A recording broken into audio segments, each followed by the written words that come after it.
Hello, everyone, and welcome to this webinar by Tenium. My name is Enrique Molina. I'm a partner and executive director at Tenium, the global tennis platform, and I will be your host for the next hour or so. The idea for this session is to have a quality discussion about the impact of the COVID-19 crisis in the tennis industry. And I am honored to have alongside a selected group of speakers that will be sharing their views and insights and hopefully shed some light regarding the present and future of our sport. We have structured this webinar into three main blocks. In the first one, each speaker will cover a specific area of the tennis industry and the potential repercussions both in the short and long term. The second block will be more of a group discussion, which is meant to be organic for the benefit of the audience. And the third part of this webinar will be a Q&A session with some of the questions that you may want to ask through our YouTube channel. We kindly ask you for that to share those questions as the webinar goes on. So let's start with a short introduction about our distinguished guest joining us in this virtual roundtable. Stephen Farrow is the Lawn Tennis Association Director of International Events and the Tournament Director of the FIBA Championships at Queen's Club, one of the most prestigious and historic events in the ATP Tour that has been voted several times as the best tournament in the ATP 500 category. Hello, Stephen. How are you? Very well, thanks, Enric. Thanks for inviting me on. Great to have you. Our next guest has a very special relationship with the Queen's Club, having won the tournament twice in the past 3 years. He's the current singles and double champion, partnering with Andy Murray last year. Feliciano Lopez, I guess, needs no much introduction to the tennis fans, as he's still an active player and with so many records, such as the longest running streak for the most consecutive Grand Slams played in history. And since last year, he's also the tournament director at Mutua Madrid Open. Hello, Feli. Hi, Enrique. How are you? Hi, everyone. Very good. Great to have you as well. Thanks for having me here.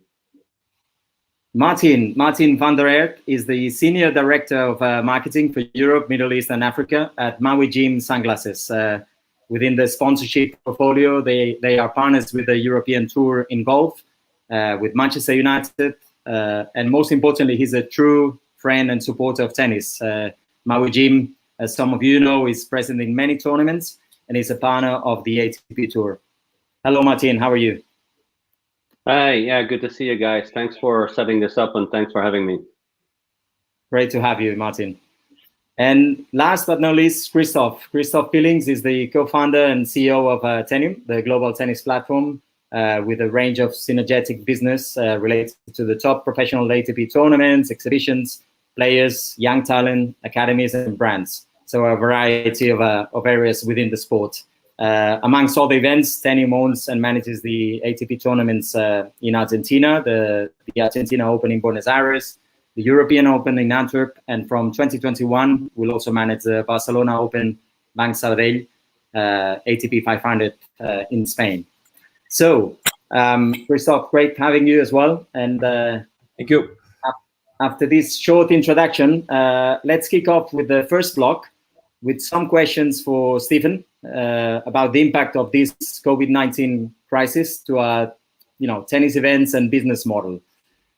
So, Stephen, the first question is, do you think we can expect a change in the current revenue mix of events? I mean, I think it's very difficult. I think it's very difficult to say at this stage. I mean, I don't think it's particularly original thing to say quite how unprecedented all these events that we've all experienced are in the last few weeks, few months, and also the fact that we are still right in the middle of it. So in terms of assessing quite exactly how it's going to impact an event in the even the short to medium term, I think is very, very challenging. I think in the UK right now, we're still in a situation when we don't know how or when or if we can have any sort of sporting events, certainly which fans can attend before the end of this year, and certainly in that short term. And I also think if you look at the impact that this pandemic has had so far, every single part of the revenue from a tennis event has been attacked in some way. So, whether it's tickets and hospitality, whether it's sponsorship, whether it's broadcast revenues, there's no positives across all of that due to the impacts of the pandemic. We have a situation where people we're considering having behind closed doors events. It's going to take significant time, I would think, to get consumer confidence back in attending events. We've got the economic issues that have been triggered as a result of the actions taken and the impact of the pandemic, which will obviously have a big impact in terms of discretionary spend, both of consumers and companies, when it comes to sponsorship. So I think it's difficult to say whether we would see a change in the revenue mix. I think it would be foolish not to assume that there will certainly be significant reductions in potential revenue that tournaments can generate. But I also think one thing that I don't think can be underestimated is that it is still absolutely fundamental to events to have fans in through the door watching the action. That will always be one of, if not really the most important part of that revenue mix, because ultimately, if you've got people in a stadia, it creates the atmosphere of the event. It draws people to the event as well as generating revenue, and that really will remain for me probably the most important part of that whole picture. Absolutely, yeah. And you mentioned that, of course, we all expect, and we've seen tournament like yours with so many, so much history being cancelled. So there is a clear impact already on tennis tournaments, but specifically about the financials, without going into detail, of course. But we all assume that ticketing and hospitality revenues will be affected, but overall, do you think the people will continue to attend tennis events, at least let's say in the short term and next year, as they used to be, and will this be progressive, and at what pace? Do you have any expectation on that? I think the first thing to say in a financial perspective is for this year, I think we will not be alone amongst all the events that have ended up cancelling. We have spent a significant amount of money on an event that hasn't happened this year. So I think we all have to deal with the short-term economic impact of that. I think longer term. I think the best thing that we have across both the ATP and the WTA Tour and in tennis is that we do have a fantastic product, and I fully believe that. I think that tennis it's one of very few truly global sports. We've got some of the greatest players who've ever played the game that are still playing the game now. We've got lots of exciting talent coming through on the men's and the women's side. So there will, I'm very confident, be an appetite still for people to enjoy watching tennis, however they choose to watch it. And I still think that there will be an appetite for people to attend tennis events. Looking at some of the figures that we can see ourselves for the tournaments we have in the UK and particularly at Queen's, we have significant numbers of people who booked either tickets or hospitality for this year who are looking to roll over those bookings to next year. It's a very high percentage. So I think that shows a degree of confidence in the product, but I think it's just very difficult to say right now how quickly the situation will return to one in which people are comfortable going to sporting events. And some of the things that we hear being talked about for all sorts of events, things like temperature checks when people are coming into stadia, things like sitting people not next to each other, all those sorts of things. I think the one thing that in the sporting events business or any events business that we have to really hold dear is the fact that when people are spending their money to come to an event, it's a leisure activity. It's a special occasion. It's something that people want to do to enjoy and relax and enjoy like high quality sport. The idea that you would create that sort of environment where it's frankly not particularly comfortable, where people are concerned about potential transmission of the virus. I struggle to think how you really operate in that environment in a successful way. I don't see people returning in big numbers if there are those sorts of restrictions in place. However, if we can get to the point where the restrictions are lifted, if there is a vaccine, if there's effective treatment, the testing and the tracing that we all read about in the papers across the world right now, if we can restore consumer confidence by those measures being in place, I think there's every chance that the public will return to watch events in big numbers. But I think it's the uncertainty as to when that's going to be that provides the problem. And certainly when you think that, what if this goes into another year, then it obviously becomes a more serious problem for the whole events industry, not just tennis. Yeah, absolutely. No, it's a very interesting insight. It's when you talk about the the spectators and what they're looking forward, when they come to a tennis tournament, and of course it's tournament like yours or at Eastbourne, across the UK, are providing a special event experience to the fans. But of course, we know, those that we're in the industry, we know that we need sponsors to support us so we can provide that experience, right? Do you, regarding and continuing on the revenue side, do you foresee some companies cutting on their sponsorship budgets, and more importantly, because the answer, I guess, it's yes in the short term for sure, but do you think they will target other sports that are not as global as tennis? I think it's difficult to say, because I think if you look at the global sponsors of, say, the ATP Tour, the WTA Tour, clearly a part of the attraction to sponsoring the tour will be that global element. I think certainly for our events, I mean, very much our sponsors, or the majority of our sponsors, are looking more at the domestic market, I would say. So I think the same competition will exist for us in terms of our sponsors, our main sponsors, as would have existed before the pandemic hit.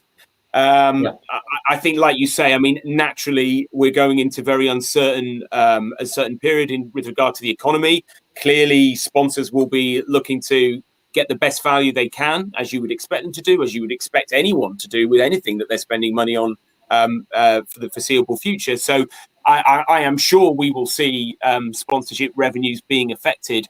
But, to some extent, and without wishing to sound hopelessly naive, I mean, it's then incumbent on us at the event and us in the sport to make sure that we are delivering high quality competitive experiences for sponsors, for their guests, that we're actually delivering value to them in the best way possible. And, maybe we will have to work a bit harder for that. And that will be part of it as well, because it's not just us being affected, it's all of sport, it's all sponsorship properties which will be affected in this way. So we just have to make sure that we are set up to deliver the special types of experiences that we're able to deliver every year at Queen's and at Eastbourne and the other events that we operate, to make sure that we do retain sponsors. Because I do think there's clearly still going to be an appetite for sports sponsorship. That's not going to go away, and I'm sure Martin will talk a lot more about that. It may just be that we have to work a bit harder for it. Correct. Yeah, I mean, we talk about the you just touched on the experience for the fans on site, and the sponsors, of course, everything we provide to them. But jumping onto broadcasters, that now there is obviously a clear need of in this current lockdown situation, there is a clear need for content. Do you think that the media rights in the future will increase or will decrease? Will there be any impact on the broadcaster side? Well, I think it's logical, again, to assume, much as with sponsorship fees, that broadcast rights fees will be affected as well. I mean, broadcasters they're part of the economy the same as everyone else, and their revenues will be down. I mean, clearly they will be from advertising and the other sources, subscription, all that type of stuff. They will be affected as well. So I think it's inevitable that we would see some sort of decrease of media rights fees. Having said that, we're in an interesting time right now with the emergence of new platforms, new ways of broadcasting. We've seen in the UK with Amazon coming into the market. We were one of the first events on Amazon in the UK, and the innovation that they've brought to the table, alongside the fantastic broadcasters, other broadcast partners we have, like the BBC, and so the innovation that broadcasters can provide themselves and the new entrants to the market probably may give some resilience when it comes to media rights fees. But again, I think it would be naive to think that the overall picture won't be affected in a way that sees media rights values decreasing. But I've been very interested in a lot of the really positive talk from both the ATP and the WTA tours about working more closely together on things like media rights, because I think one way where we can potentially be protected in some respects as tournaments, both the ATP and the WTA side, will be by the tours working more closely together, and by aggregating rights, you can drive greater value. That's always been the lesson we've learned from the sale of tennis rights in the past. So I'm encouraged by that, because I think that may address the issue to some extent. That's right. Yeah.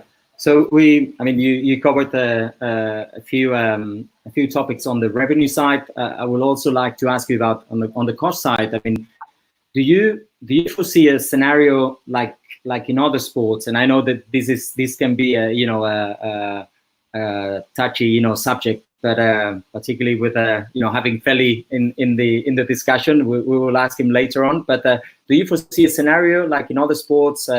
We learned about golf, possibly, but where player compensation may be reduced. Well, as you say, it's a very emotive subject. I think if you take a step back from it, in a situation in which the economic pressure on tennis events or indeed any sporting property right now is as intense as it is, I think naturally everyone will be looking at what they spend and looking to get the best possible deal they can in order to survive. I think, therefore, it is inevitable that player compensation will be looked at, along with any other outlay that we make as an event. And indeed, we are doing that with our partners at the moment who help us build the tournaments every year. We are having those discussions, and I think it's natural that you would review those costs. So I think it's inevitable it's discussed. I think it is part of that overall discussion. Whether it actually sees any sort of decrease or a different model, I don't know. It's a very, very difficult issue, and it is absolutely right that players are paid fairly based on the revenue that tournaments generate. That should continue to be the case. I think if tournament revenue is down, then I think naturally you would need to look at all sorts of expenditure, of which player compensation is part of it. So I'm sure that will be something that will be discussed. Where it ends up at, I'm not sure. But I would say that this is not only a question of player compensation. I think it would be very easy to say in any sport, athletes are paid too much, and that's what you go after immediately. I don't think that's necessarily where the only focus should be, because we're looking at the whole business model here. We're looking at, what are our costs of delivery of building our stadia? What's the cost of broadcast? What are we generating revenue wise across the whole picture that we've just been talking about? I think you have to see these things in a round, and like I said, it will be part of that discussion. But I would sort of hesitate to immediately go after that. I think we have to make sure that we have our house in order in every aspect of the way we run our businesses, that we are being as innovative as possible, that we're being as cost effective as possible. And also that I think what's really important in tennis is that, the tournaments are working very proactively with the players, both in terms of the product that's being produced, both in terms of the facilities and the platforms that we're providing to the players to show how great they are out on court. So, it's greater collaboration, both in terms of the governing bodies of tennis, with the players and with the tournaments. I think that could be a real positive outcome from this.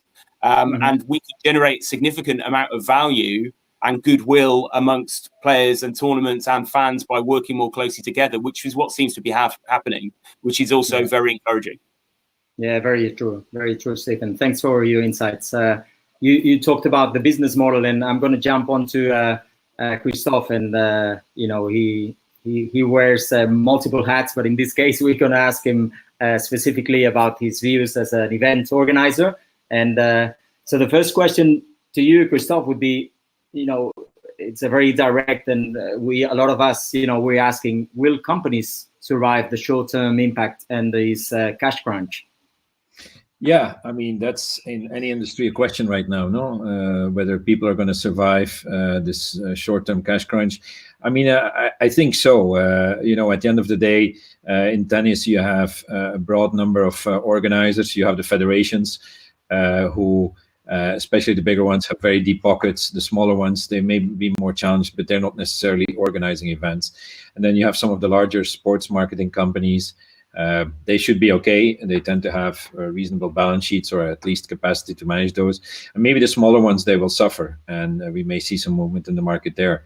But for sure, when an event gets cancelled, one event for many companies is the whole business cycle of a year for them. So that may prove to be challenging.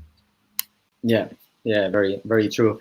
And do you think, as a result of this current distress, I mean, will organizers be forced to consolidate a scale, or becomes increasingly required to compete? I mean, what's your view on that?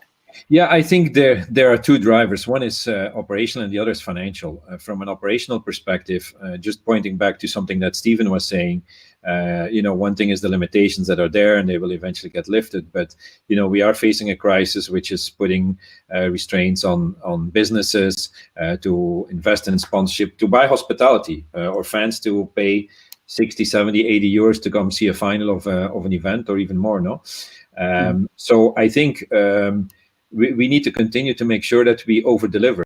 We over-deliver for these people. We create great events so that they can almost not say that they don't want to go. So we're going to have to convince people even more to come. I think, if anything, what happened with this crisis is that accelerated already some existing trends, though. This is not something new. I mean, there's been ample debate in ATP and in different forums about the need to innovate in the sport. So innovation is required from a fan experience, hospitality experiences, to not just build a tennis event, but to build a full experience, no? And for that, companies need capabilities. I think not only is it management capabilities, but it's things like, for example, IT infrastructures.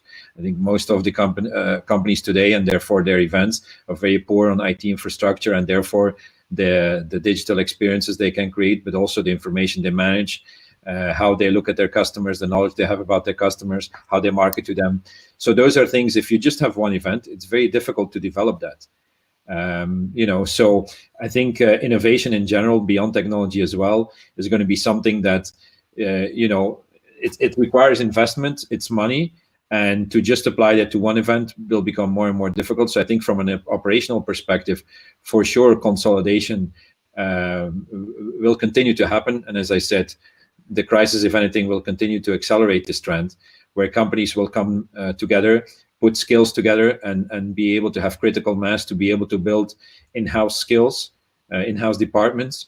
And I think what we will see is that rather than just purely project-driven organizations, we'll see more traditional company models managing different projects, being different tournaments then. So I think that's going to be a shift. So yes, for sure, scale will be important to drive innovation, but frankly, in these times, also cost. So if you spread your overhead over more events, for sure your cost will go down. I agree with Stephen. It's not just only about pushing player prize money down. It's optimizing your whole operation, no? And then I think from the financial side, well, for sure as well. Many small companies in any industry right now are suffering for lack of cash and no ability to finance themselves. So the larger the platform you have, the easier it will be to finance yourself or to build up a balance sheet, which can help you ride through a storm like this. Right.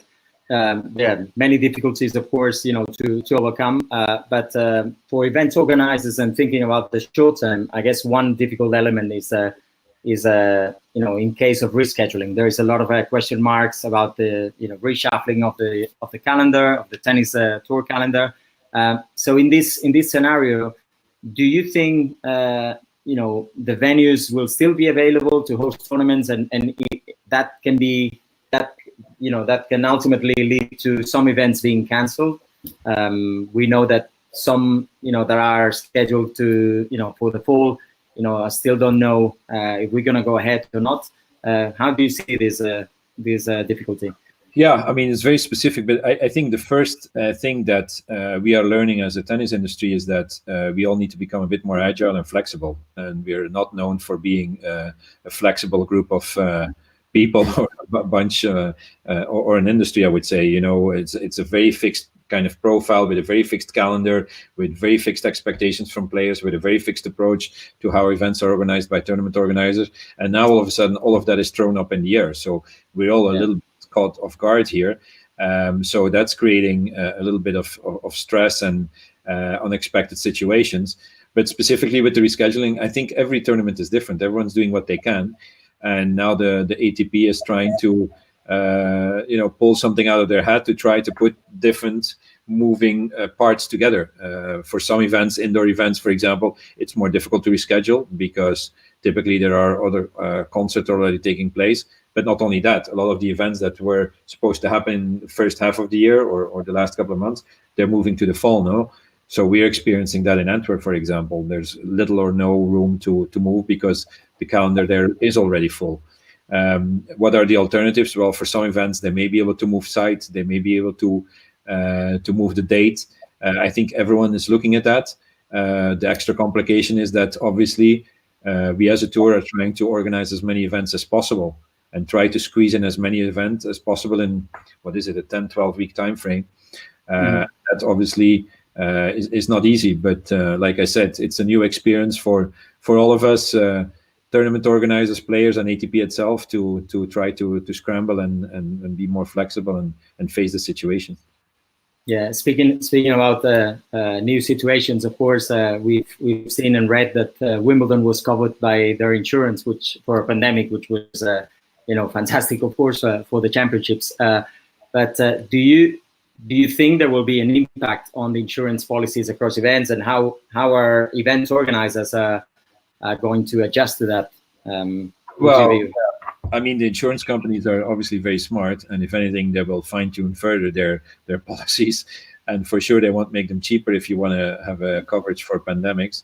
If anything, it will be close to impossible to pay for that. So yeah, I think whenever it's like a car insurance, when you have a couple of accidents, then your policy may go up or it may change, or you may have to change insurance companies. But for sure, it's something that all the events will have to look at. And I think it's something where as a group, as the ATP, we can probably look at as well. But in fairness, to be covered for everything that can go wrong in the world in the future, it's very difficult anyway. And good for Wimbledon, but I think I know of no other event that had this kind of insurance coverage. Again, you cannot cover for everything. It's just too expensive. Yeah, very true. You talk about innovation, Christophe, and also Stephen talk about some of the adjustments that our industry and events, will have to make. And only last week, we had a great initiative from the Mutua Madrid Open, coming up with a new, and in my opinion, a brilliant idea of a virtual game. And I guess this is an example of coming up with new ideas and evolving the tournaments, right? This innovation that you guys talked about. So I wanted to ask you, Feli, what was the feedback that you received overall after last week's first virtual game? Well, the feedback from the players was great from the very beginning when we started, thinking about the initiative. Every player I asked, the answer was very positive, and they were very happy about the initiative. But we were very concerned, and we know that it's going to be the first time that a virtual tennis tournament is going to happen. We were also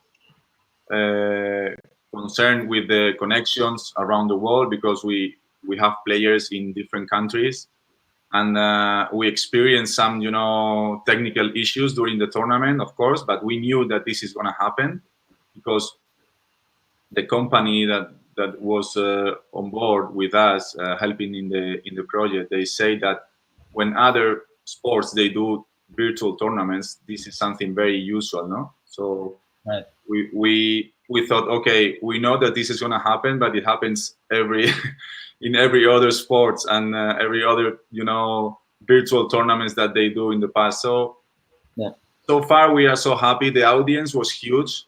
We had millions of viewers around the world, and the final virtual ceremony with the Major of Madrid, with the two champions, Andy Kiki, me, and Ion Tiriac from Romania. it was something very special. I think we are very happy how everything ended up, and yeah, we are so. I think it's a great idea. It's a lot of work, I have to say. We weren't sure how things are gonna work in the beginning when we start working on the project, but seeing the result afterwards, we are very happy. Excellent, and well worth every penny of your investment, of course. Now I'm going to ask you to change your hat from a tournament director to player, and specifically, I want to ask you some questions that the fans, I guess, are asking themselves. Yeah. So Feli, in your view, given the tour's cancellation or suspension, rather, is this situation, you think, further distancing the top players like yourself from the younger generations because they are their main sort of source of income, prize money, sponsorship are cut? Yeah, probably yes. I mean, myself, for example, I feel very lucky that this is happening now when I am playing probably the last years of my career. I cannot imagine myself in this situation, being 20 years old and trying to become a professional player, and I think Christoph or Stephen, they mentioned before that the smaller tournaments are going to suffer this situation probably a little more. And these low-ranked players, they get their income from smaller tournaments like challengers and 250s, and so yeah, they're gonna be struggling probably more, and that's why I think WTA and ATP together they have created this fund in order to help those players, rank the 150 and beyond. This is something very nice, I think, from all of the organizations involved. And yes, of course, they're gonna suffer, this situation a little bit more than the top players. Also, the fact that the calendar is gonna be small, maybe it's gonna be less tournaments, so that situation might be affecting the low-ranked players probably also. Right. Yeah, very much indeed. Yeah. And so many opportunities to play, Yes, absolutely. A small calendar. Mm-hmm. And how do you see the level of play? So do you think there will be an impact on the quality of play given the lack of training? Probably yes, because this is very new for everybody. Enrique, I mean, I was wondering when was the last time that I haven't played tennis for more than 2 or 3 weeks. I don't even remember, no? So it's gonna be the same for everybody. It's gonna be a lack of training for sure. I think it's very, very important that we know enough in advance when the tour is gonna resume, because we need time to prepare, specific in the fitness part specifically. Mm-hmm.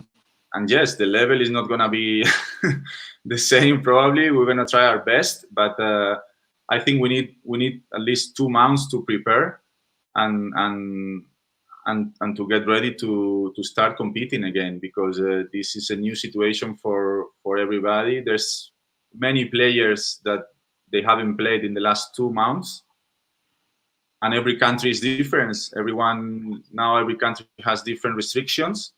So, for example, looks like in Spain, we're gonna start playing tennis next week, but some of the countries maybe they have a different situation. So yeah, I think the ATP they need to communicate to the players a lot in advance about when we're gonna be able to play again, so we can start our preparation, and this is something I think they have to consider. Yes, absolutely. And do you see that as a result of the changes in the calendar? I mean, we know, or we can expect, shorter swings and less time for you guys, the players, to adapt to the different surfaces. Do you think necessarily that there will be more injuries, and therefore, it requires better training and better scheduling?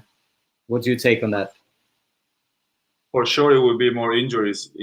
We used to have a lot of injuries in the last years, and everybody, not everybody, but most of the players, they were complaining about the, that the calendar has been exhausting for them in the last 5 or 6 years, and due to this calendar, they have they had to suffer injuries. Now it's going to be the opposite. It's going to be less tournaments, but no preparation. But this is also an issue, because you're not prepared, so you can get injured quite easy. So as I said before, we need 2 months to get ready and to work on our fitness condition if we want to perform well. But we need to be aware that there will be a lot of injuries, in my opinion. Yeah, that's right.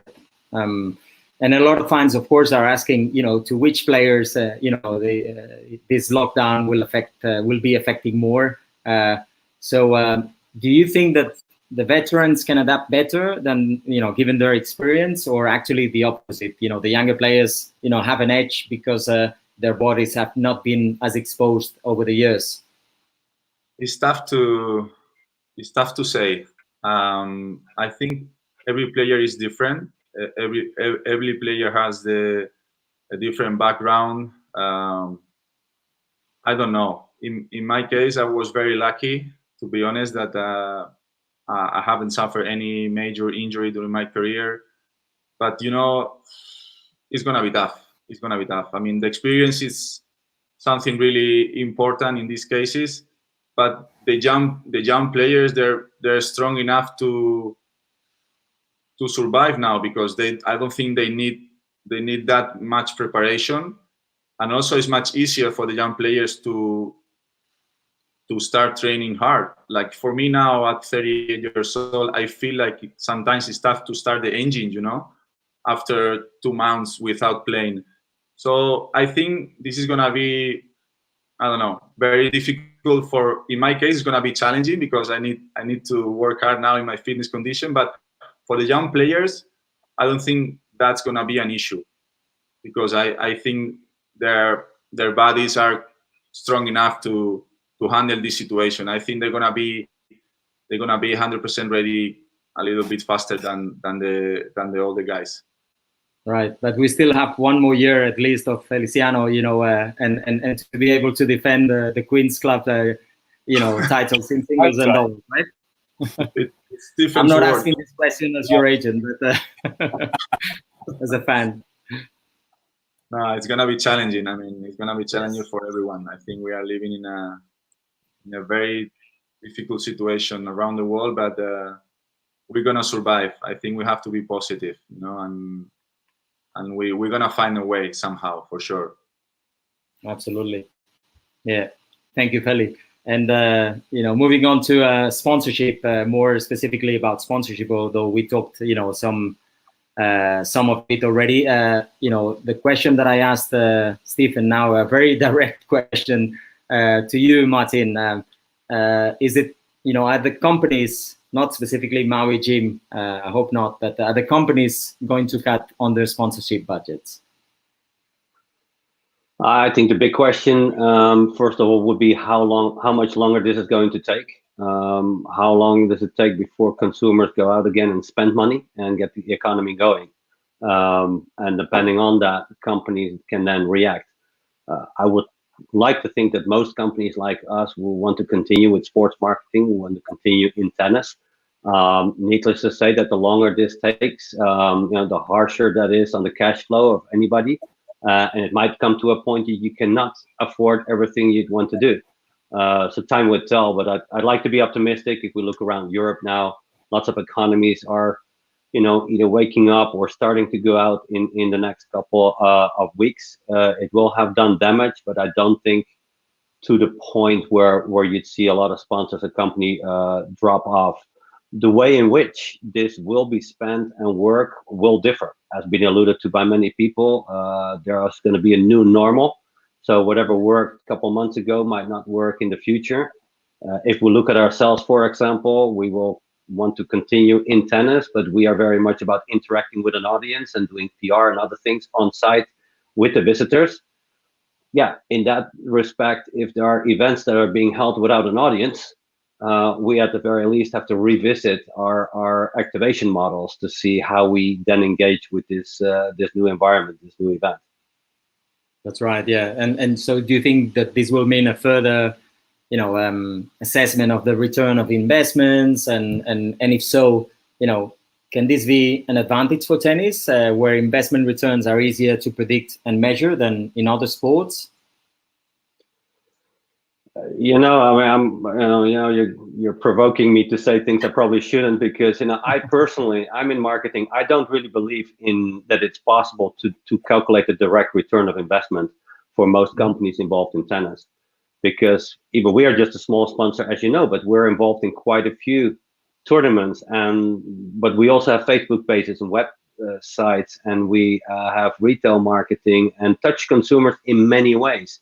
So if our sales goes up and down, there's many factors that affect that, and I don't think it's really possible to measure a return on investment of putting your logo on a tennis match or having a boot somewhere, unless you're just looking at the sales of product at an event. That would be different.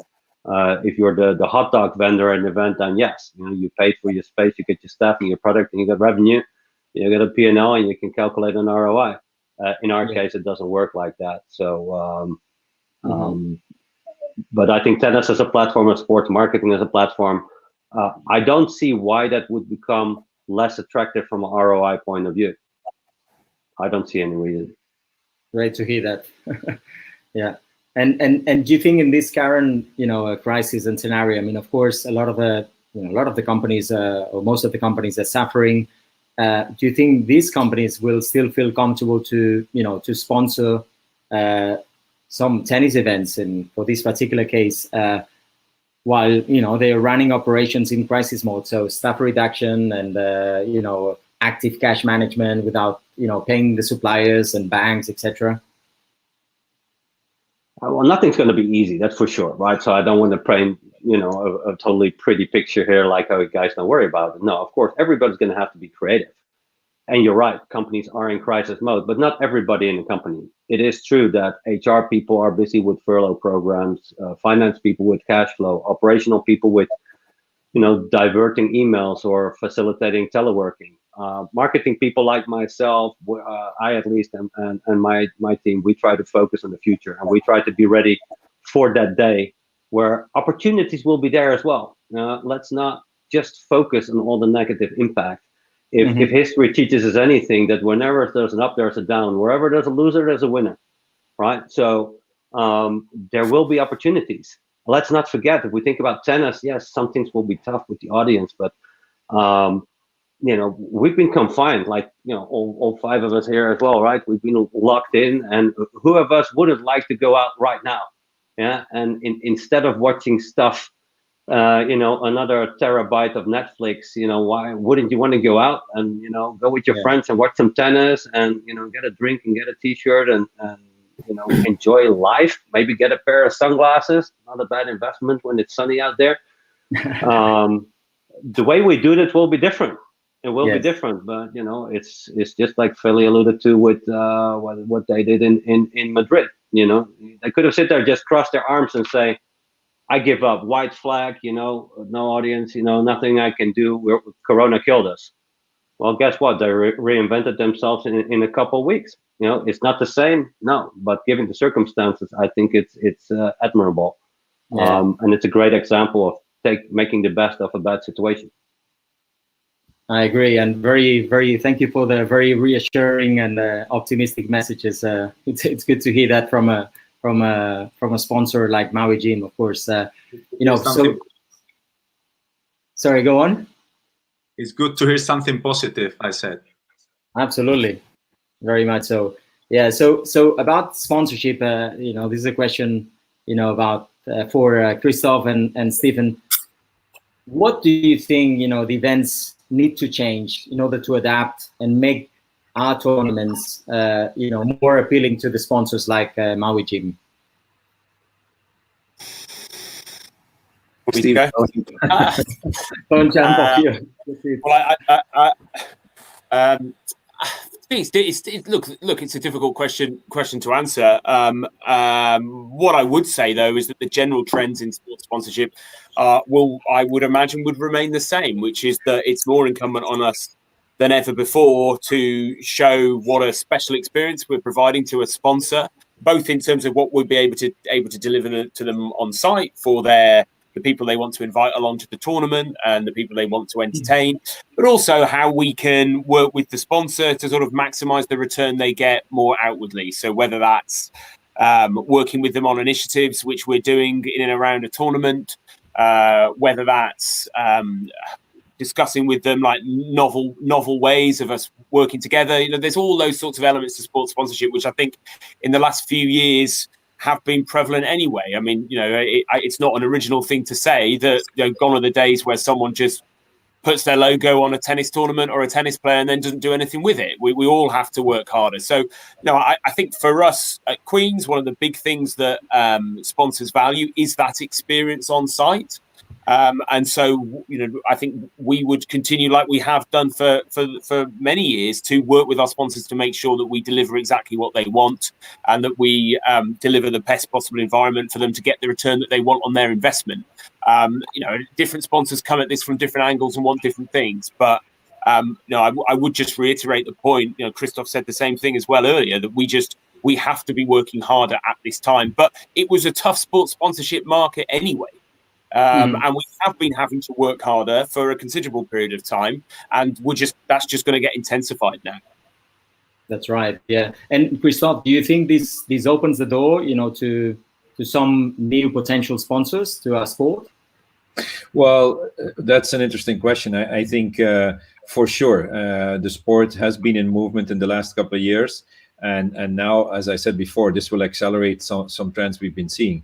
I think we can see some new sponsors coming from basically two drivers or two developments. One is, as we've been talking a lot about, creating these new experiences, getting closer to the customer through the use of technologies, by creating more innovative on-site experiences together with sponsors and stuff. I think you're going to bring to tennis potentially some sponsors that are much more experience-oriented. Versus people who are just looking for name awareness. Maui Gym actually is a good example of that. And Martijn certainly pushes all of us pretty hard on creating innovative ideas and ways to interact with the fans and for his brand. But we as a tournament will do that anyway. We saw Red Bull venture a little bit into tennis, I think it was last year. So they're a great example of a very experience-driven brand who seemed attracted by tennis. And I think they're still experimenting with that, but they certainly are interested. So I think that's one thing, people looking more for experience, getting closer to fans, that will continue to attract new brands.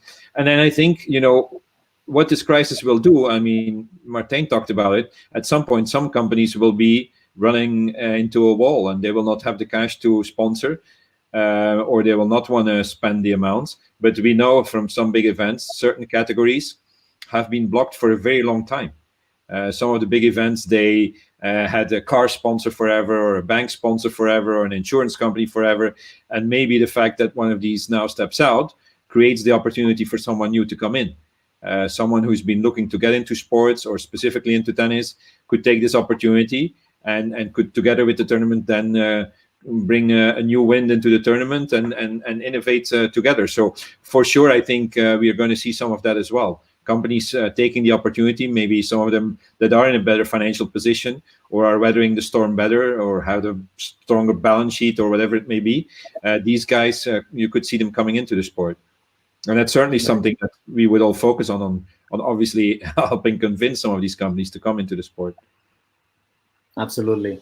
We gathering some questions from our followers on YouTube. Thank you for sharing those. There's a question coming from France to the group really, but I'd like to ask Feliciano first.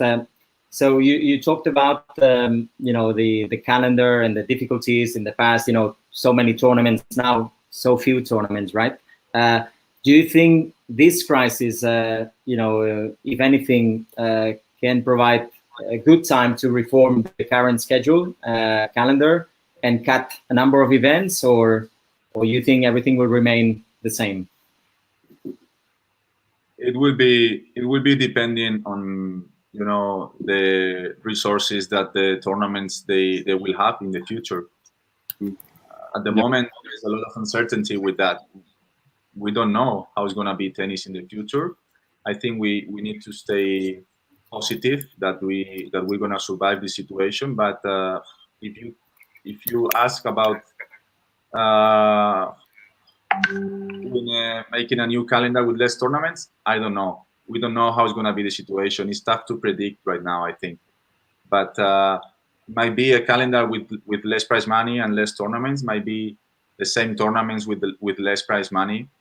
We need to look at the numbers of every tournament and see what they can provide, and then we can make a plan and we can make a calendar. I think it's up to the tournaments together with the ATP and also with the WTA to say here we have the numbers that we have right now, and from now on we this is what we can make, and then the ATP will have the final word, of course. But it's tough to predict now about the calendars, I think, for next year. Yeah, this is actually a hot topic right now, and since a few weeks there's been, well, recently some talk about a potential merge of the ATP Tour and the WTA Tour.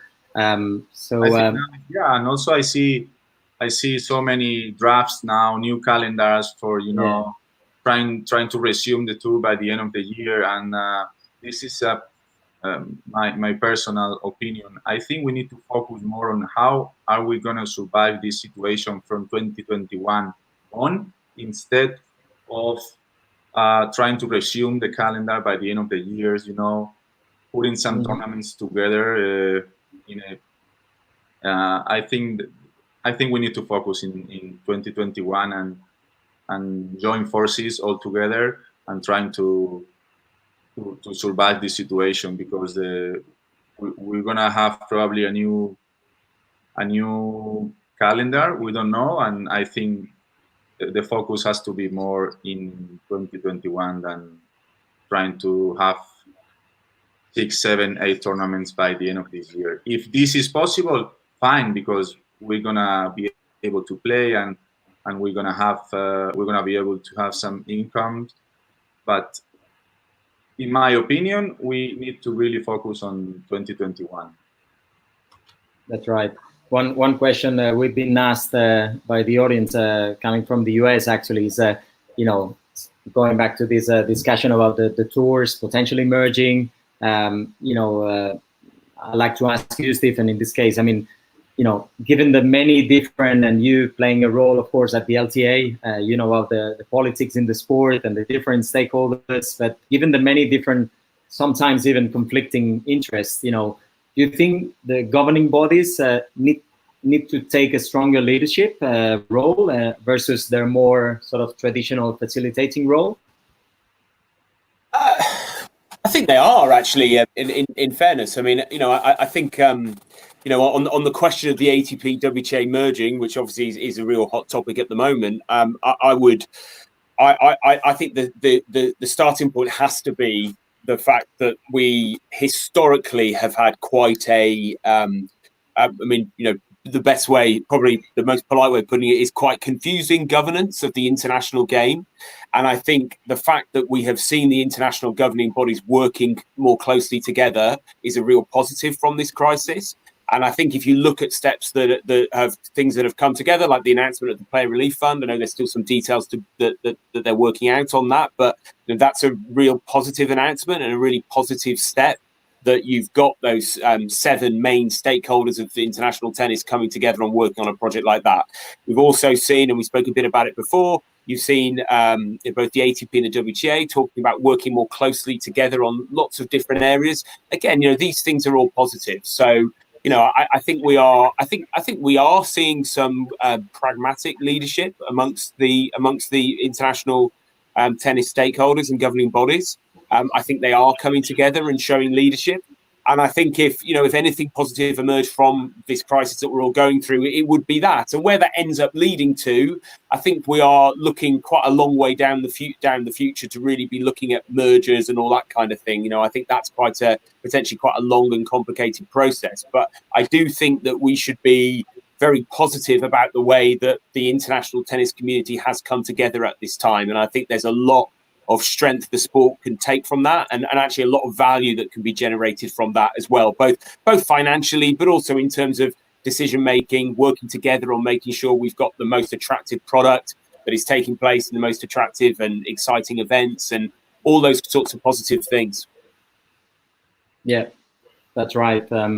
Very difficult times, of course, and I think as a tennis in general as a sport is has proven that we can come together. I mean, we have many different voices throughout the calendar year, but during this particular crisis time, we've come together, and hopefully this is the way forward. I wanted to honestly, ask you if you have any questions for each other. I've been doing so much of the talking, and really the stars here are you yourself. So any questions for each other? Yeah, I had one question. There's I saw on the stream there was also some questions about global travel and how basically the sport can restart if players cannot travel globally. So it's a question for players, for you, Feliciano, but also for organizers and sponsors. There was this idea floated of maybe having regional tours, where it's now only for this time or more permanent in the future, and you could still allow players to move between these tours. But what would you guys think about like a European tour and an America's tour, an international tour, or whatever it may be? Could that be a way of solving some of the at least short-term travel issues? And again, maybe that can be just something for, God forbid, but if this lasts for another 12, 18 months for that period, and then we bring it all back together, or maybe it's more permanent. What do you guys think about that? I can talk about the one we are trying to make it happen in Spain with the help of the federation, of course. The idea was to keep the players active, because so far the tour is stopped until mid of July, and together with the federation and the players, we thought that it would be a great idea during the summer, if we are allowed to, because we still need to wait a little bit until what the government says, and we don't know if we're going to be allowed to have even a small tournament. So if we are allowed to do small tournaments during the summer, it would be a good chance for us to compete again, because otherwise it's going to be so long until we play a professional tournament. And I think it's a good idea. For the moment, we have the federation that they're really leading the project. We're gonna try to do 4 tournaments for the moment, and then we'll see how it goes. And then, but this is something local. I don't see these small circuits as an enemy of the tour. This is something local. No, that's different. Yeah, it's something that we are trying to make it happen just because we want to play a little bit, because otherwise it's gonna be so long until we play a tournament again. So I don't know in other countries. But Feli, I was referring more to have like the ATP Europe Tour and the ATP or WTA Americas Tour, and establish like regional tours for the regular ATP or WTA. I don't know, Steven or Martijn, and just like in golf, you mean, or other sports, right? Yeah, like golf. I mean, I think I don't think it would be sensible to rule anything out, and certainly it's something which works in golf, doesn't it, or works in other sports. But I think right now, I mean, we have to remember we're still relatively early stage of this whole crisis. This has things have developed so quickly. One of the biggest strengths, if not the biggest strength, both for the ATP and the WTA, is the fact they are world tours, and it has that global element to it. So I think the focus right now should be all on how we can get that started again. And I imagine from a sponsorship perspective, Martijn, you probably agree with that in terms of that's one of the reasons you're involved in tennis. So I would be focusing on that. But I think, like Feli says, I think events taking place before that happens in order to give players competitive action, get players the opportunity to get back on court, I don't see as a threat to the tour either. I think it's really positive for players to be able to do that, but only up until the point where the international tennis calendar can kick back in again. That would be my focus at the moment, I think. Yeah, reasonable. Martijn, what do you think? Yeah, absolutely. Well, it's been. I wish. I'm sorry. Sorry, go on. Go on, Martin. As a sponsor, of course, you'll go where the audience is, right? So, if that's local tours, regional tours, we're going to have to. If you're in sports marketing, you have to go where the audience is gravitating towards. As a preference, though, I would think that most sponsors, especially multinationals, would prefer tennis to really focus on global and very international activities, and not fragment into a bunch of local and regional initiatives on the short term to keep players fit, or just because there's not much else you can do. Fair enough. Yeah. But after that, if we look at other sports, and one or two were just alluded to, it hasn't been per se beneficial to have a European one and then an American one or whatever. I don't think that's a good idea. I don't really think anybody benefit from that. It would be great to get away from that kind of politics. We have enough of that already. And that would also be very contradictory with things like, possibly ATP and WTA getting closer together, right? So, I would be very much in favor to, if we do something like that, let's keep that short term to make it through this. But then, as was said earlier, I think what Feli said was a very good point. Focus on 2021 and long term. Use the real creative juices for that. And maybe as a last point, as sort of a recommendation that I would make, is that no matter how creative we want to be and how fast we want to adapt to this new situation, which we should as company, as people, organizations, we're at the risk of dismantling and destroying things that took decades to build. Yeah. So, in theory, you could make everything virtual, and we could all spend, like the five of us, we could spend the rest of our lives sitting staring at this Brady Bunch screen, and looking at each other and being in this aquarium. I, for one, I'm not in favor of that at all. Yeah, I'll do this while Corona is around. After that, I'm back out there, and I hope to see you guys all face to face, courtside, to enjoy some tennis and some of the stuff we had before. Absolutely, we share your words, Martin. Yes. Listen, I wish we had more time, of course, another hour, but no, I would like to thank you, and on behalf of Tenium, of course, for your availability and especially for your insights and sharing your views and experience. It's been great having you. I hope the audience also, following us on YouTube, enjoy that these quality discussions, and for their benefit, we will of course have this video session recorded up in our YouTube channels, and we will share that through the different social media channels, and we will also publish a paper with the main conclusions of yourselves, and which will be again available in our website. So thank you all, Martin, Stephen, Feliciano, and Christophe, and as Martin said, really looking forward to seeing you around the tennis court and enjoying, our favorite sport. Thank you very much, and stay safe. Thank you, everybody. Thank you. Hello. Thank you. Stay safe, guys. Thank you.